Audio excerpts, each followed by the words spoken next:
Hi, Magnify listeners. Hi, Magnify sisters. I'm Brooke Walker in the hosting chair today. So excited to settle into this cozy community and into what will be a fantastic conversation. Listen, I know this is an unconventional way to start, but can I tell you one little line that today's guest said after we hit stop, after the recording had ended?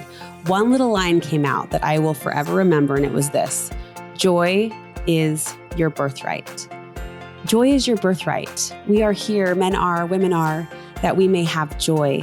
And Lisa Valentine Clark has a beautiful testimony around that truth. In fact, she has a call and a charge for all women that it's time for us to evolve in our faith, to live a more sophisticated faith line in recognizing and realizing what President Nelson promised was true, that we can seek and expect miracles. And one of those miracles is joy.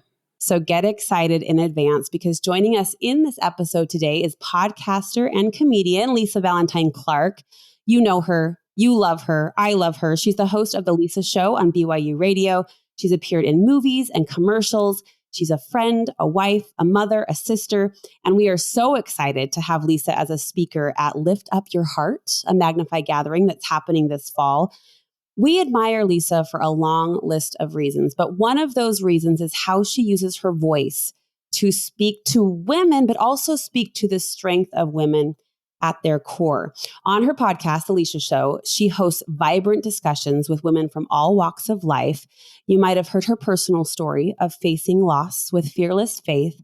And perhaps the thing I love most about this girlfriend is she can't leave the lighter side of life alone. And that's a compliment. This girl is always in for a laugh. And I'd like to add that Lisa is truly a force for good. We can't wait to dive in. Sister, how are you? Oh, I'm so good. Wow, what an introduction. I'm blushing. Thank you. You know what? Blush away, but I'll speak as a writer, producer, interviewer, whatever. You're one of those people that as you write the resume, you're like, there's not enough words. Did I say enough? Did I articulate? Of that long resume, what means the most to you as you're introduced as a comedian, a faithful woman, a sister, wife, mom? What means the most to you when you hear that long list of accolades? It's funny. You hear outside of yourself and you're like, who are they talking about? I'm here. I mean, I think for so long, identify like as a mom. I really love being a mom, and I love being identified as a friend, right? Like, I don't know, my friendships have meant so much to me. My faith means so much to me, and I feel like I want to say that I'm a friend of Christ. I'm a disciple. However, like all of my the titles that I like most are relationship titles. I love that you highlighted friend. It seems to be a natural strength of yours. I was thinking, I feel like a connection to you, like many women do, yet all of our conversations have mostly taken place on a set, in a studio, in front of a camera, in front of a microphone. And yet I still feel this kinship with you, which again, I think circles back to one of your strengths. And this might be a weird question to ask someone of oneself, but you have this light, Lisa, that's grabbable. Like women easily grab your light. I think that's where that connection, that feeling of closeness and connection come. What is that? Like, do you have a mantra? Here's the weird question, the odd question to ask someone about oneself. But do you have like an approach or an attitude or a mantra or something that allows that light to be so visible and so attachable that other women see it, feel it, grab it, and feel that connection with you? What is that? A mindset or just a natural strength? What a weird question, I realize, but I'm sincerely curious. It's so nice and such a generous question. I think that the thing that I love the most about what I get to do for a living and just is because it echoes so much of how I am in real life. And it's that vulnerability. I don't think that I have anything special that no one else has other than I'm willing to like be real. So when we are on a set and we're talking, or I'm on my podcast, or I'm with my kids or with my friends, I mean, I feel like even though I'm an extrovert and I like to have lots of conversations, I don't like to do like small talk. I'm like, how do you feel about life and death? Like, like, tell me, what really? do you really think about, faith or like these big things? Like, I want to dive in to those kinds of things. And so if there's any sort of excitement in me, I think it's about that I just love talking to interesting people and finding out I love that. who they are. And that's my jam. And have you always been vulnerable? I mean, you talk about being an extrovert. That's kind of a natural extension, I think, of that personality type is you are willing to share. But does it come naturally and easily always? I don't think so. I mean, as a kid, I think I'm sure my siblings would, or my friends from when I'm would disagree. But in my mind, this is something that has grown as I've grown into an adulthood, as I've kind of just, I think as a kid and a teenager and a young adult, even just been like a little bit guarded and, a little bit more concerned about what other people might think. And now I'm just, for the last couple of decades, I'm like, it's none of my business what anybody else thinks. And also we get to live life the way that we want to live. And this is how I want to live. I just want to connect with Don't people. hold me back. Yeah, Don't hold me back. Yeah. No restraint. No restraint. Well, as you know, on this podcast, our mission at Magnify is to understand how each woman in the Magnify community can be a force for good, no matter her circle, no matter her opportunity, platform, no platform. We all have this ability to share that light that we talked about, that you share so strongly. And President Nelson gave an invitation. In fact, it was a plea years ago that highlighted this kind of opportunity. He was speaking to the women of the church. And he said, ladies, we need your strength, your conversion, your conviction, your ability to lead, your wisdom, and we need your voice. And that word grabbed me as someone who is sitting in front of a microphone, which you do every single day. Yeah. Your voice is powerful. In what ways do you feel like your voice is a gift, like a gift you've been able to share and use? Well, my parents love to tell the story about how when I was a baby and a little toddler, how I didn't speak. And I was in my crib. And one day when I was about 2 years old, my mother says, you opened up your mouth and spoke in complete sentences and never stopped talking. Thank you, Mom. So I think I was thinking and then I was, presenting. So I always think that's kind of funny. It's interesting as you sort of, discover who you are, who you want to be, what God wants from you, how that aligns with your own choices. And you see certain events in life sort of play out. I think all of those things contribute to, if you're looking for it, an undeniable like path or direction that you feel like it contributes to the purpose of your life. And, a lot of that through personal revelation. And I feel for whatever reason, and sometimes I'm like, why again? But sometimes I think the reasons are none of my business. I've been in the position many times in very weird circumstances, whether it's in film or in a classroom or with my family or in personal conversations, to be a voice, to say something at the right time in the right place. And I take it very seriously in the sense of like, I feel like it is a responsibility. I feel like our words and our actions have a lot more meaning than we think they do, that words have power. I was an English major. I taught high school English for a long time and taught online. And I just believe so much that words have power. And so being able to put out goodness and put out wisdom, whatever it is, experience, vulnerability, to use our voice is such a privilege, and I don't take it lightly. But I also don't take myself too seriously. And I think that those two things have helped me just to move forward in life, to use a voice and to not just say, oh, nothing matters. It doesn't matter. I just said that one thing, whatever. But to be mindful of it, but then also to move forward and not overanalyze what it all means in the moment, but just to go forward and do as much good as I can.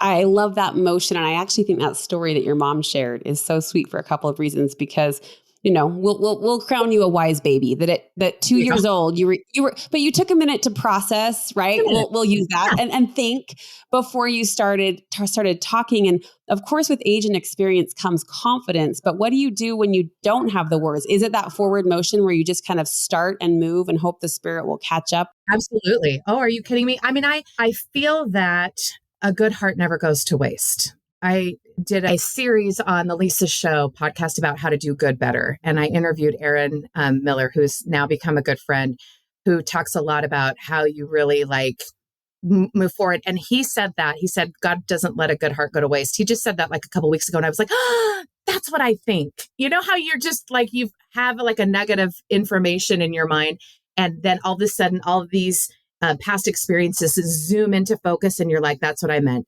I feel that showing up is 90% of it.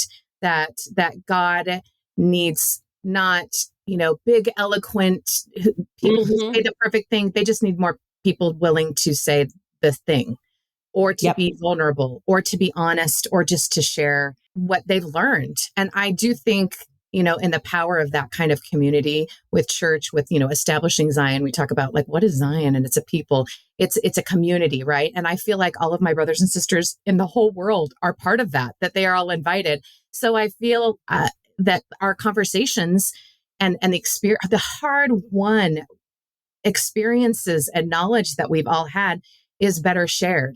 And I think it helps to remind us that God is good and the miracles in our life. And I also feel like it helps to encourage each other. Talk about a time where I didn't know what to do or say. I mean, grief over, my husband of 25 years passing away. There were so many times where I was like, people would ask me well, what have you learned? And what does it all mean? And how do you feel? And I'd be like, I don't know. Like, I did not have the words for so many things. And so sometimes, like during those big moments when I don't know, somebody else has the words that I need to hear. Or sometimes I write it down and I think about it. And then I think, okay, that's what I thought, in retrospect. Yeah. I think a lot of times when we feel, or when we talk about saying the thing that we need to say, we put too much pressure on it as if it needs to be presented in one way. Like, my friend is going to come to me, and I'm going to say the perfect thing that's going to make them feel better. It's not just that one time or that one moment. Maybe you'll say something 4 months later. Maybe you'll write something and then they'll read it. Maybe they'll hear you on a podcast or something else. And at that point, and in that point of time, it will mean something to them, but it didn't at the time. I mean, I just think we need to open our eyes and not worry so much about the outcome, but worry about a willing heart.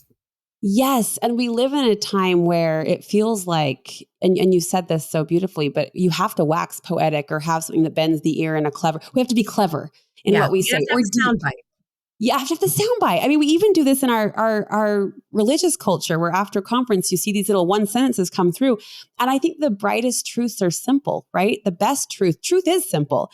And so I appreciate that permission to just move forward, even when you don't have the poetry or the depth that you feel like the situation deserves. And it can come with time, is what I'm hearing you say. Like, sometimes something lands differently 3 months down the road. Absolutely. In that same address, President Nelson asked us to speak up and speak out. And this is where, I mean, we touched on this, but this is where the heart pound can grab women, or the sweaty palms, where you're even sitting in Sunday school, something as simple as a weekly church meeting, and you're thinking, do I raise my hand? Do I have something to say? Have you seen moments where that invitation to speak out has gone well, has played out in your favor or in the life, or blessed the life of someone else? Oh, absolutely. I think that we need to pay attention to the things that we're passionate about. When we're sitting in church, or we hear something from the apostles, when we read something, and if something doesn't sit well with us, if something does sit well with us, when we have those strong sort of emotions to it, we should pay attention to it, because there's something more that we need there. And that might be part of our call. Listen, there are so many social justice issues, for example, that I feel strongly about, but there's only a few that I feel connected to. And I think it's the same thing in our walk, with God, when we're on the covenant path, or as we're gaining experience, whatever our relationship is. There are some things that are important to us in a way that is so deeply personal that we need to pay attention to them. And I think that has led my personal study, or my personal direction, because you can't care equally about all the things. It becomes overwhelming. Like, I got to speak out about this and this, and this is a hot topic right now, and so is this, and which one do I focus on? And I think you focus on the one, like you were saying, that makes you feel uncomfortable or shifts around or things.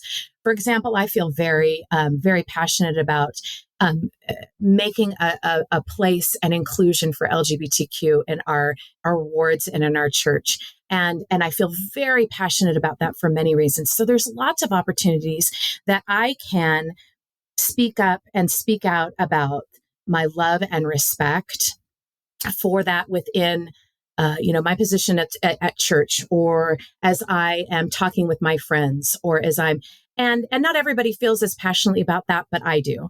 Or I may feel really passionately I feel very passionate about the young women in the church as well. I was released a few months ago about a young women's president, and I just feel so much love and passion for the kind of world and life that they are going to go out and do. And I just get really excited about that. So that's something that I find myself talking about a lot. There are other issues, yes, that I should talk about, but I think that it's okay for you to say, maybe because I feel this way because this is part of my path, that this is I part have of something to say. Maybe I have something to say about this because of my experience in my family or with my life. And I don't think that those experiences that I have are random. So it's me like looking for personal revelation in different ways and honoring the experiences that I feel God has given me.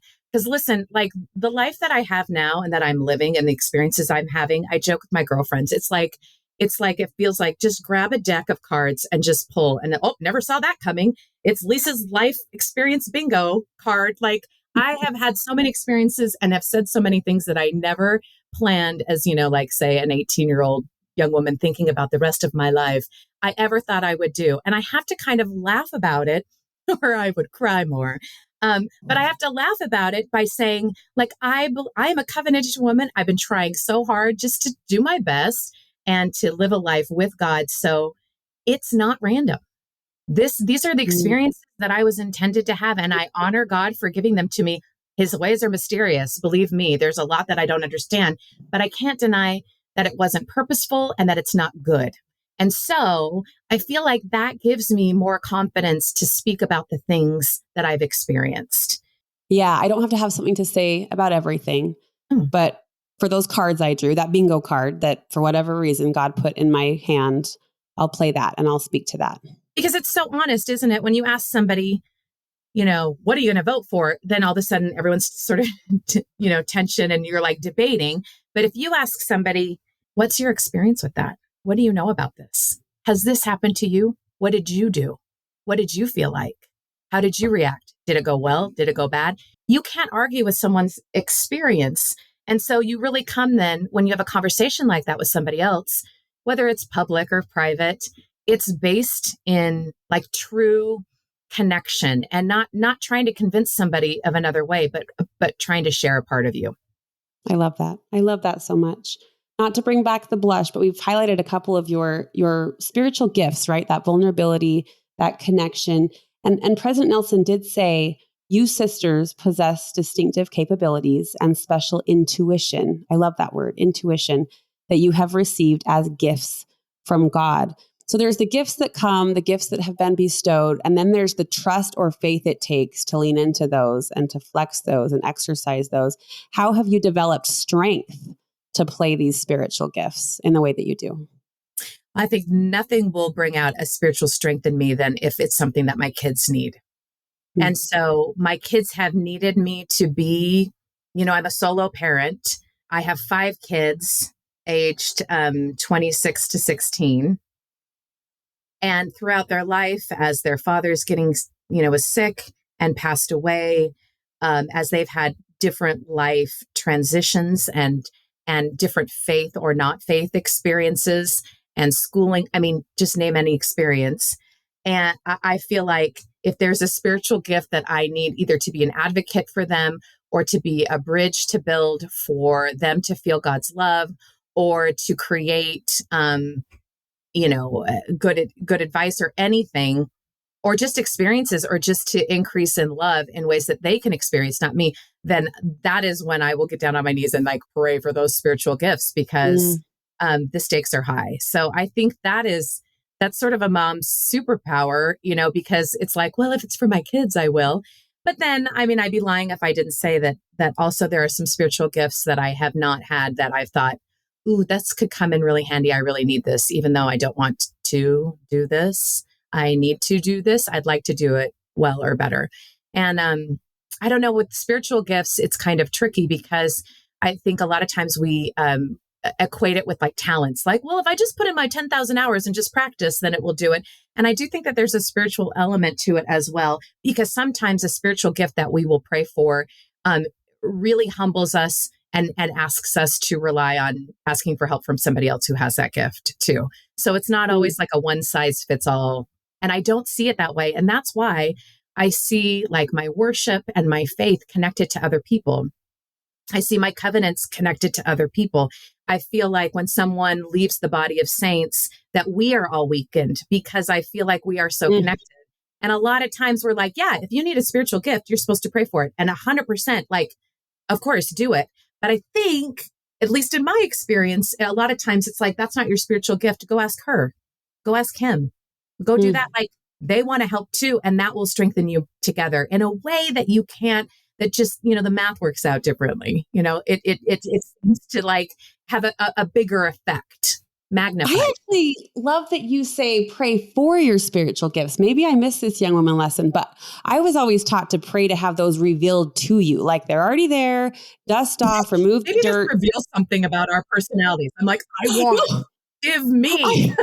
I actually love it because for the right purpose, you're not asking for something selfish. Like you said, serving the body of saints, you're asking for something that is purpose driven, right? That has meaning and significance to your discipleship. That you just cracked my brain open a little bit, like to pray for a spiritual gift. Sometimes you will pray for a spiritual gift and the answer is no. Do you know what I mean? Like if you pray for something, you got to be ready. It's going to be yes, no, not yet, maybe, we'll see. Right? Like it could be anything and you have to keep your mind open to that. But I think there's something very special and sacred in the asking in that your mind is focused on it, right? Like your mind is like, oh, okay. So now we're going to be looking for that. And so I think it can have sort of like a byproduct like to it that maybe you are drawn to other people who have that gift that you don't have. I am going to think on that. What is the gift that I want to ask for or work toward, right? Or build toward? There's probably many different ways to say it, but one of your other many spiritual gifts is your ability to see the lighter side of life. Have you always been this way, Lisa? Does this come naturally to you as well? So that is something. I was a born Midwestern Pollyanna optimist for sure. And it's a combination of genetics for sure. And my mother, I blame my mother. She is just like she just sees the best in people. She sees the best in situations. And if something doesn't work out, it will eventually. It's just not the end of the story yet. And so I have her voice in my head. I'm so glad I did. I like to say that now that I've been through so much that I'm dark now, I have a dark sense of humor, but really like my, what do they say? Like, just like, my just regular stasis, like where I just sort of live is just naturally optimistic for sure. That's your base. That's your foundation. What have you learned about the world looking through that lens, that optimistic view? I've learned that you find what you're looking for. Yes, ma'am. I mean, let's be honest. The world, it's kind of awful. It's everything, right? It's so wonderful and great and amazing. And it's also horrible and evil and dark and scary. I mean, it's both things. And so are we. We have the potential for all of that.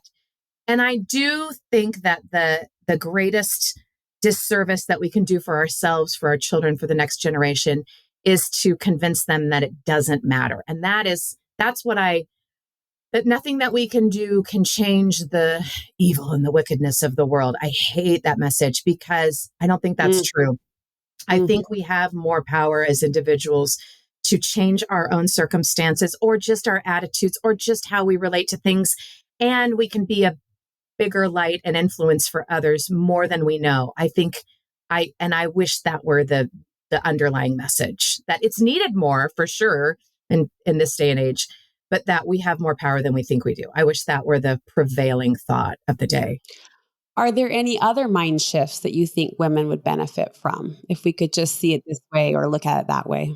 Totally. I do. I also feel like we take ourselves too seriously.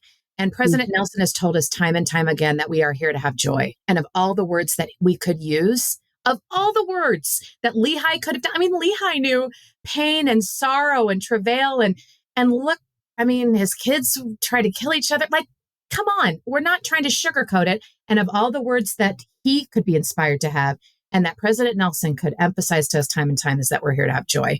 And we don't talk about that enough, says the widow whose husband died during the pandemic while starting a new career, raising 5 kids who were horribly depressed. Yeah, I've thought about it. I've thought about this word joy a lot for years. So I don't take it lightly. And it has everything. It doesn't have anything to do with our circumstances. And I kind of hate that. I think that was President Monson who said that. And I love him so much. But when he said it, I was like, I know, but stop saying it. I know it's true, but I can't hear it right now. I want it to be as easy as our circumstances, because then it seems achievable, but it really is. We really are here to have joy. And part of that is not taking yourself too seriously. Part of that is living intentionally. And another part is having a really strong personal relationship with Christ, I think, because then you have this kind of confidence and this kind of assurance and peace and completeness that you can't have in mortality without it. I don't think completeness is a beautiful word.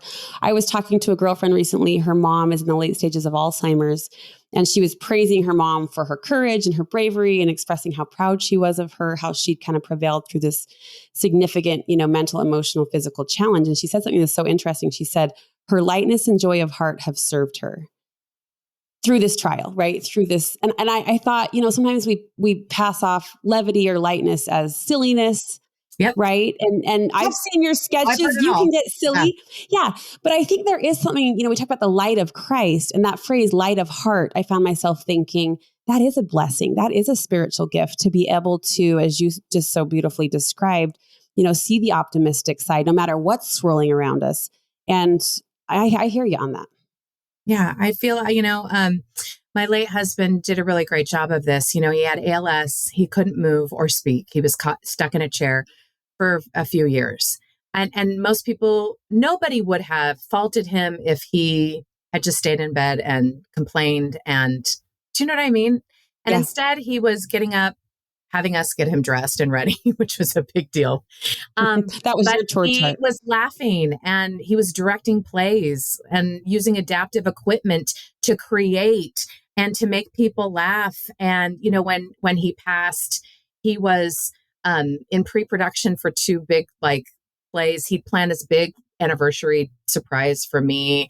He was our kid's self-ascribed seminary and theater teacher. He was making jokes. He was texting people funny, appropriate, inappropriate things, and just enjoying.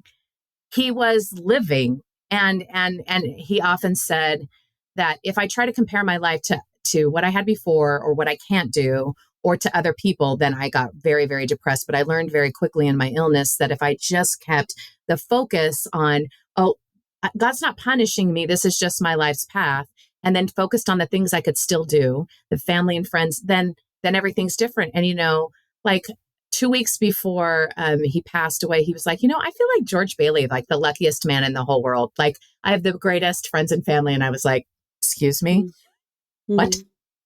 But for him, he was like, I know, I just do. I've had such a great life. I feel so lucky. And he wasn't faking it. This was just a private conversation that we had, but he lived that. And so I just think it is possible, but it takes conscious thought, and it takes faith and an honesty before God. And it takes surrounding yourself with people who are willing to play with you and to add their light and to be real with you. Don't you think that's key? Because sometimes it feels good to commiserate with someone who's going to meet you on the last ring of the ladder. That feels good sometimes in our mortal state, right? But your point that joy is not circumstantial. What might you say to the woman who says, okay, Lisa, you say joy is a choice. I don't feel like I have the ability to make that choice. What would be the first step forward in maybe stepping into that joyous circle? I would say take the next good choice.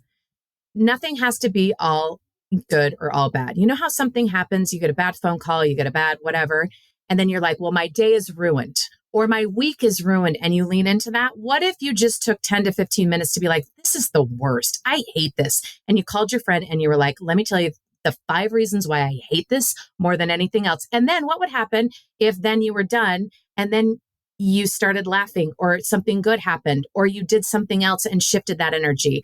And if you were able to get in and out and observe your emotions and observe your thoughts and honor them, not shove them down or stifle them, but honored them, but just didn't fall in love with them. And you know what I mean? And say, this is my identity now, like Chris used to say, like, ALS is the least interesting thing about me. Like, look how good looking I am, or, whatever he was saying. And he was. And he was like, then focus on that. Like Yeah. Why Yeah. can't it be both? Why can't we just acknowledge that we're not here just to have an endless stream of happy experiences, but that we are getting experiences, and some of them are going to be good, some of them are going to be bad, some of it someday. And listen, I've had those days where it's like, oh, I'm not getting out of this today. I'm not trying to like, I've had those days, or even like a week where I'm like, oh my gosh, I just keep crying. I'm really, really sad. But just knowing, but what if you didn't feel like that tomorrow? Like what, just allowing for the good. And again, the things that you focus on and cultivate and put a microphone next to are the things that are amplified.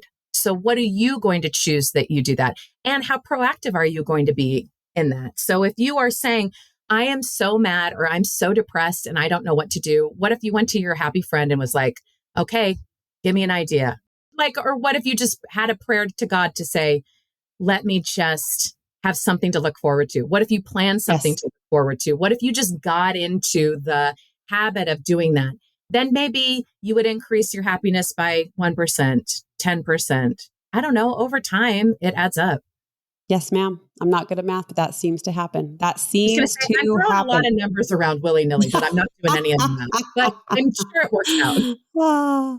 I want to take a slight shift. You did touch on this. I really admire the way you seem to easily wrap your arms around this up and coming generation through your adult kids, through the young women that you've loved for the last couple of years in that calling and in that role.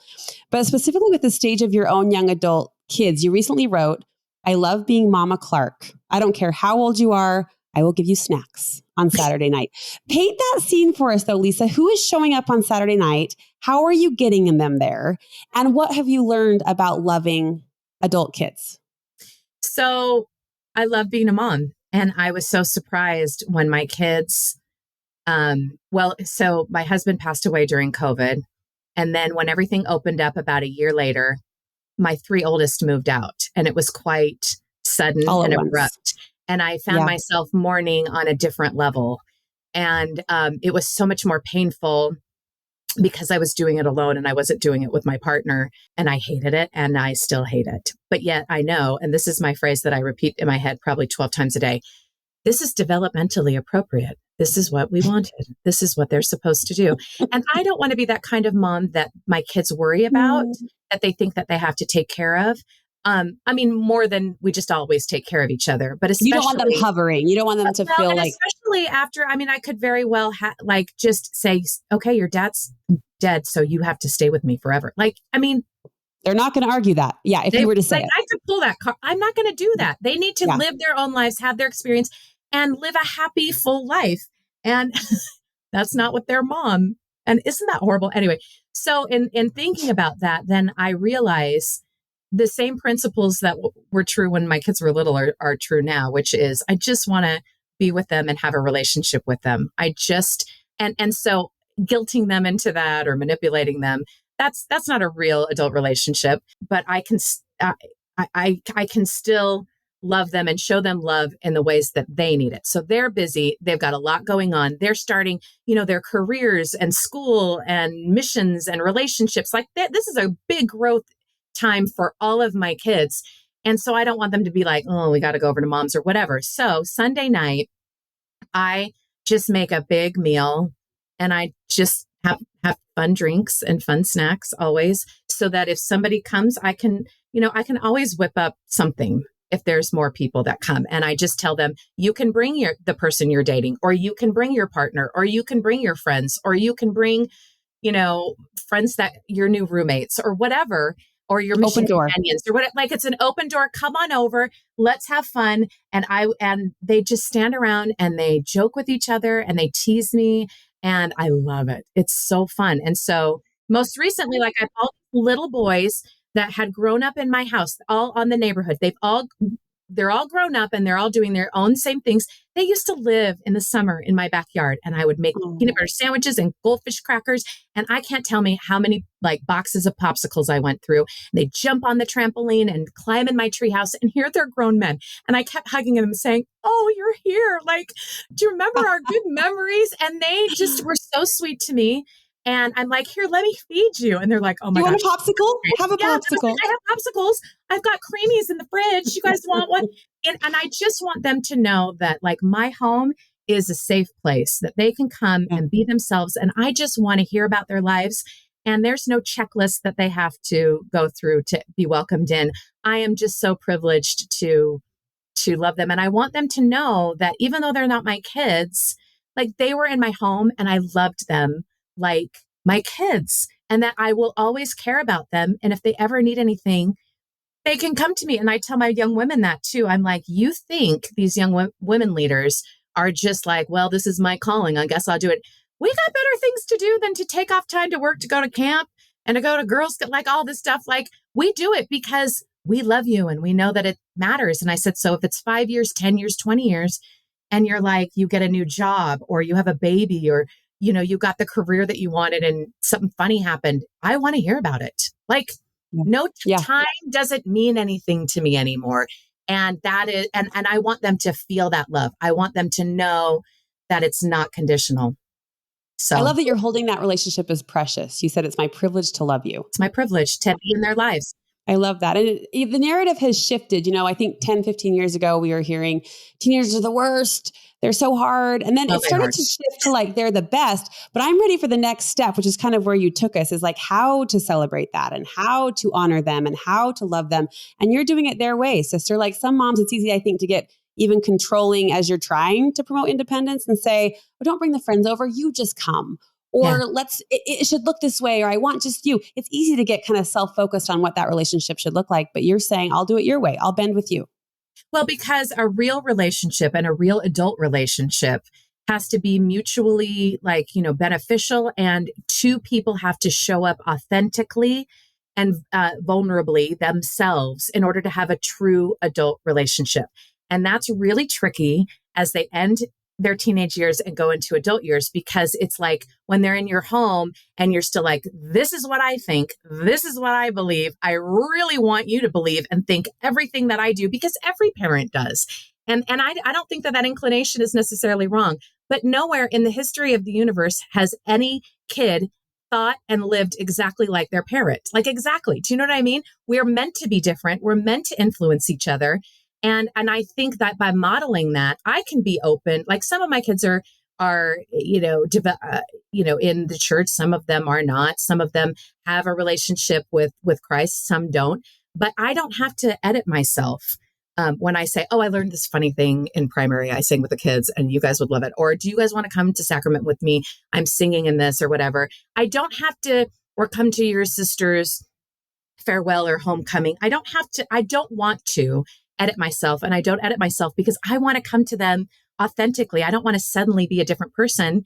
And that requires me to then say, you know, if they're saying, yeah, no, I don't want to come to this, or yeah, I could come to this, or whatever, they know that they can be honest and vulnerable and authentic. And that ultimately has us to have a place where we can really communicate, I think, in a better way and love each other. Nothing has changed, but if I force them and said, you have to do this or you can't do, then I've really made it difficult. Like, who wants to have a relationship with somebody who calls all the shots? You've taken away agency. And this is such a cliche, naive thing to say, but aren't you so grateful for the pattern example of a heavenly father to be able to, as life gets more complicated and parenting gets more complicated, to be able to say, how did he do it? How does he do it? And how can I apply that in this mortal life into my parenting practices or my attitude? It's the only thing that you can give willingly, right? Without coercion. And like, I take my covenants and the way that I live the gospel and my commandments really seriously, because I feel like God is so good and has blessed me. So it's the only thing that I can do to really like express. Why would I pattern something totally different to my own kids? Plus it's me who misses out because I miss out on them.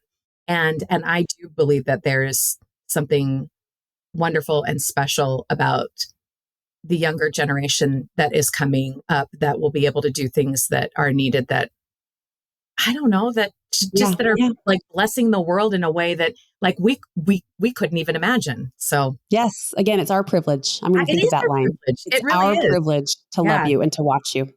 I want to shift to a little word. It's a big word actually, but the word is miracles.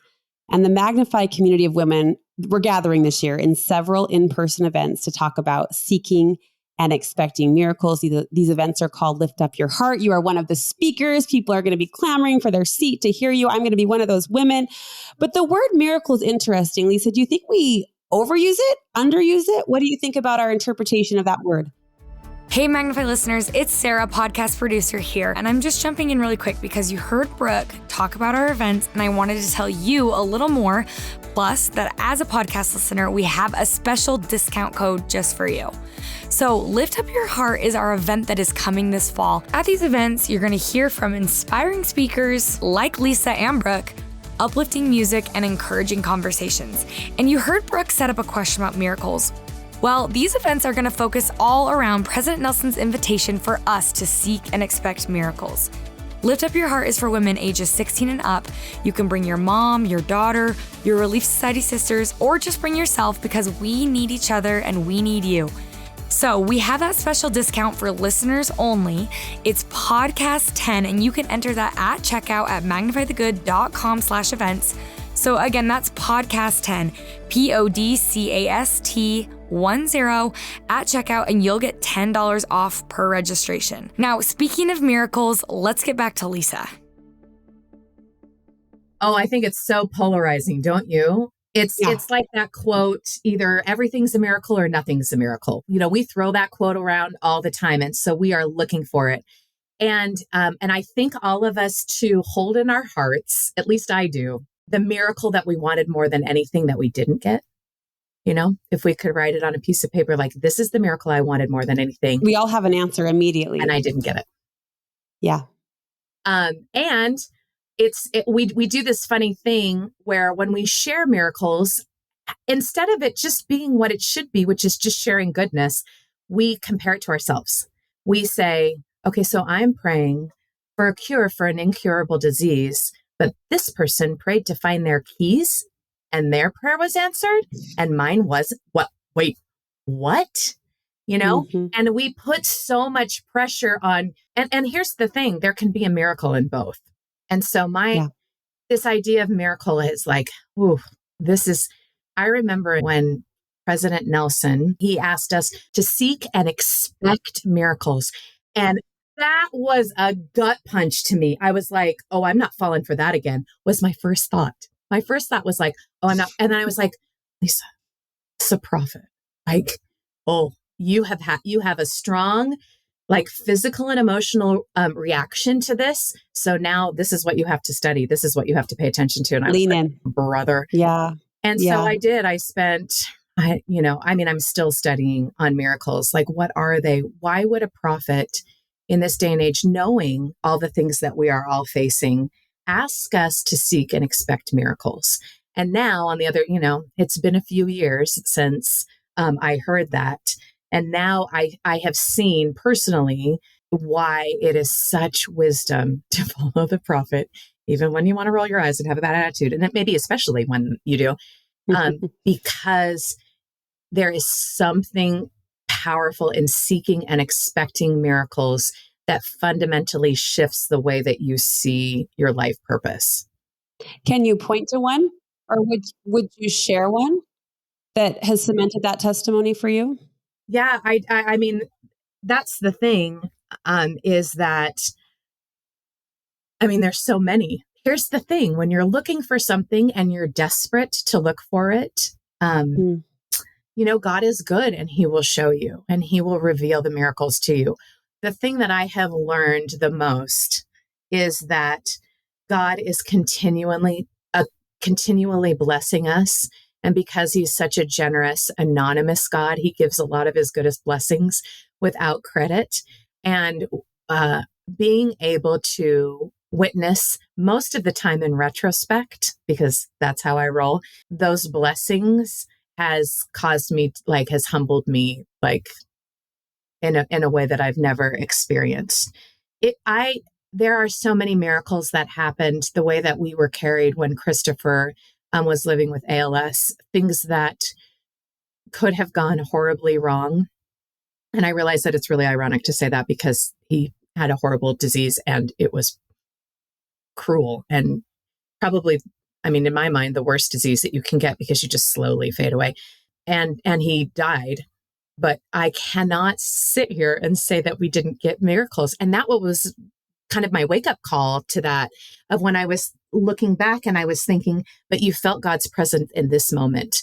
When your friends rallied around you and they put on this ridiculous Xanadu production for you and they raised money. But more than that, they were able to honor Chris every night, like his good friends that came.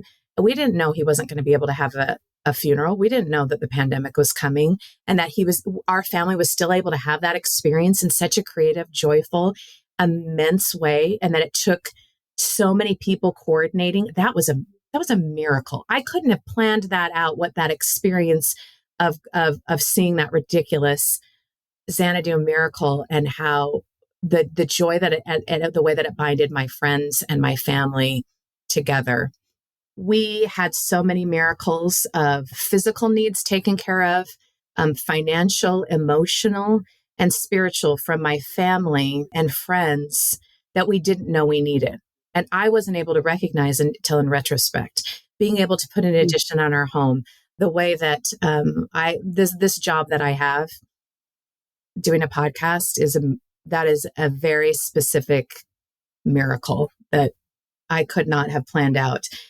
Things that I didn't even know that I should pray for were such blessings and such miracles in our family that that whole time felt so sacred. You know, our home felt like how I feel in the temple, like just this set apart, sacred time. We thought at the time, the whole world is shut down and now we can't have our physical therapists and our CNAs come in and help us. I just thought, there's no way that I can lift this grown man. There's no way I can take care of all the needs of my kids and still be working. And this is too much. This is crazy. And yet that time, I look back, it was perfect. None of my kids have any regrets about not spending enough time with their dad because we were all forced to. But when you're a young adult, you know, you're out with your friend, like you deal with life in a different way. You don't know. They had to, and now they have no regrets moving forward in their life. They had this sacred time they didn't know was sacred. Like, that is a miracle. So I could go on and on and on, but I didn't realize any of this until it was in retrospect. That is a beautiful truth to highlight, is that sometimes miracles take patience. And we know this and we say this, but even the word miracle kind of evokes this instant. We picture something instantaneous, right? We picture something happening right now in the moment. It's miraculous, right? Just the word itself. We think kind of miracle now. Yeah. Now, yes. Yeah. But to think of miracle as kind of a patient or a faith trying process that in 3 months or 3 years, you might look back and say, oh, I'm so glad I was home with my dad. I was forced to be home, but I'm so glad I had that time. That's a good reminder for us now in the moment. That is a now. Well, and I also feel that we are miracles for other people. And sometimes we get to find out why, but most of the time we don't. And so I think that leads, like, how we seek and expect miracles matters because it informs how we show up in the world. It forms how we practice who we want to be. You described God as anonymous. So going back to that, we can be a miracle and not know it. I guess that's his way, right? Is to show up in anonymous ways. And maybe in retrospect or not, realize we were part of it. And not worrying about if we're the miracle or not, you know? I mean, I had so many moments where, like, I would have these waves of grief where I thought, I'm going to die of my grief. I feel so overwhelmed. I'm so alone. I will always feel this way. I think a lot of people know what that kind of grief feels like. And I can't tell you, it's almost like now I expect it. When I feel that way, I get a text, something delivered to my door, a phone call, something happens. It's somebody different. It's somebody being like, oh, you were on my mind, or I meant to do this yesterday and I just dropped off this, or I don't know why. Like, it's not somebody going, I know that I'm the miracle in your life today, you know?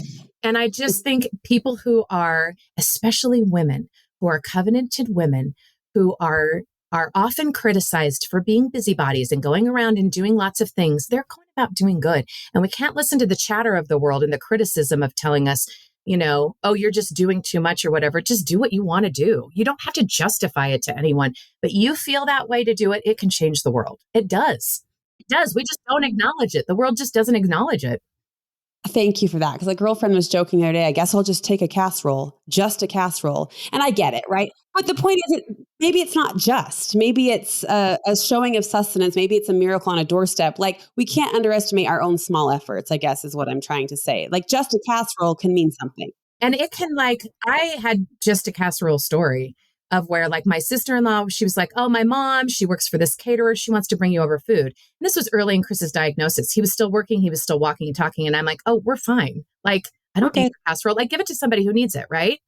Yeah. Fast forward. She's like, whatever. Her mom just drops it off. And I'm like, okay, great. Well, I don't have to make dinner, but I feel kind of guilty because I don't really need it. And then something happened at the doctor's office. It spun me into this grief. And I was like, oh my gosh, my husband is dying. I have 5 kids.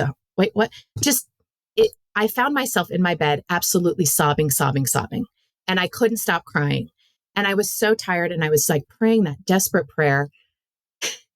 And after you cry for a while and you're just exhausted.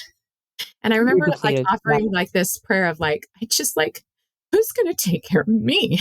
I have to take care of everything and I have to do everything. And but I really felt it I couldn't do. And then I remembered that there was this full catered meal for me right there. Yeah.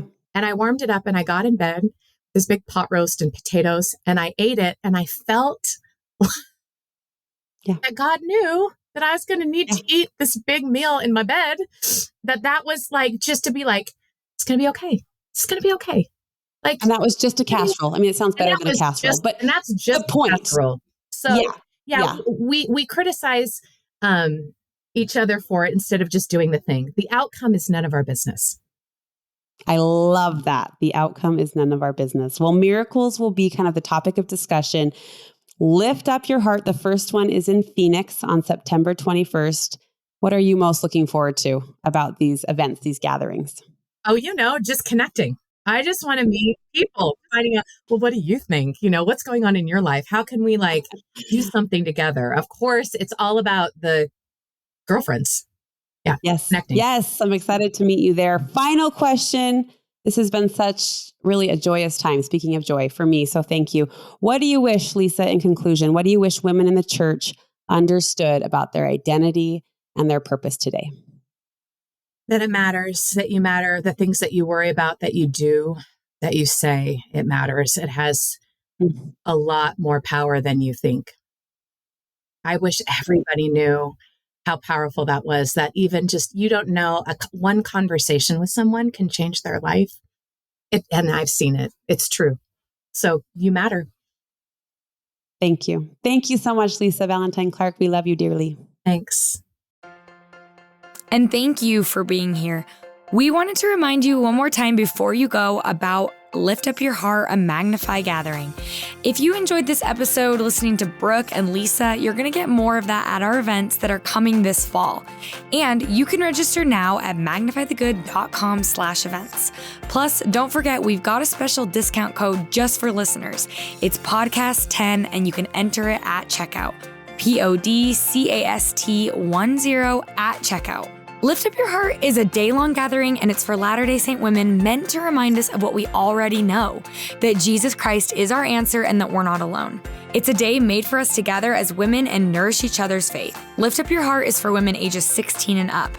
Bring your mom, bring your daughter, bring your Relief Society sisters, or just bring yourself. We need each other and we need you. So again, head to our website at magnifythegood.com/events and you can register now. Enter that code podcast10 at checkout.